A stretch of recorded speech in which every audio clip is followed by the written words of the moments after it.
Hey, what's up, friends and family? Let's talk politics, but not like Trump politics, because I've had enough of hearing about Trump. Let's talk about Tennessee.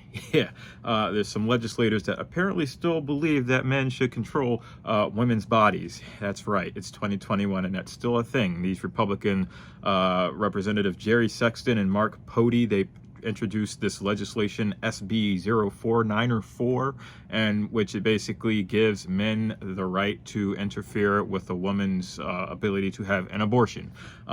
Basically, even if you rape the woman, you could still file an injunction that would prevent the woman from having an abortion. Now, this thing reads basically: a person may petition a court with jurisdiction over domestic relations matters to request an injunction to prohibit a woman who is pregnant with a person's unborn child from obtaining an abortion.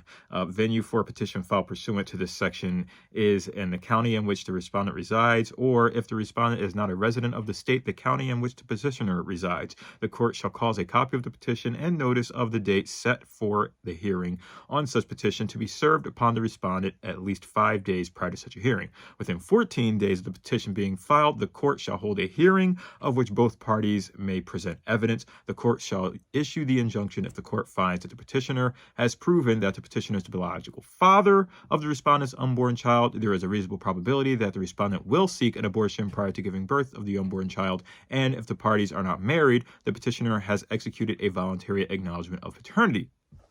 And this is all just ridiculous. I mean, seriously, you're basically saying that a man has complete control over a woman's reproductive choices. Again, I say this because it's 2021, and I feel like we've had this argument enough throughout the United States history that this is not the way.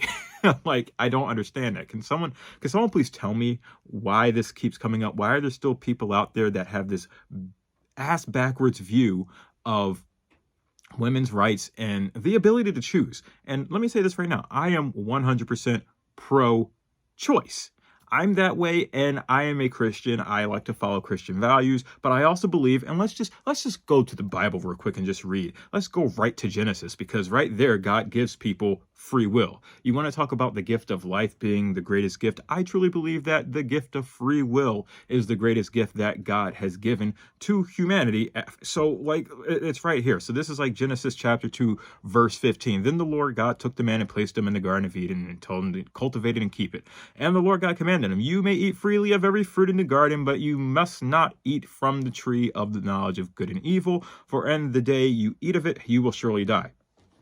He didn't like barricade the tree. He didn't completely cut off the tree. He didn't have someone there watching the man to smack the man away and keep him from eating it. No, he put the tree there and said, hey, by the way, don't eat that or you're going to die. And what happened? They ate from the tree. Eve ate it because the serpent told her to, and then Adam ate it. And then God was like, where are you? And then they hid from him, and all the things happened. Everyone got cursed. But that's free choice. That's what it's about. That's what life is about. And to have people who just don't understand that basic concept and who truly think that men should somehow be able to dictate what another human being doesn't make any sense to me. And I get what the next argument is going to be. Well, the life inside their body is another human being, so why does the woman get to dictate that? Because it's her body. It's the cells that are being taken from the energy in her body that are creating another life. So yes, she can dictate that. It is, to me, it's just that simple. It really is. So I just don't get the argument. I don't get why these two hooligans, this Mr. Jerry Sexton and Mark Pody, and people elect these types of folks that have this, and this isn't the first time they've made weird things. Jerry Sexton, there's a whole article about this guy saying that white people might become slaves one day, and he wanted to keep KKK Grand Marshal statues up. So you already know that the thinking is backwards here. But just to see that there is legislation that is still being brought forth about controlling women's reproductive rights is just getting so stale and old, and I just hope that it gets shot down. It just infuriates me. But I would love to know what you all think. Like, come on, you can't possibly agree with this, right? Let me know in the comments below, and I'll see you tomorrow. Peace out.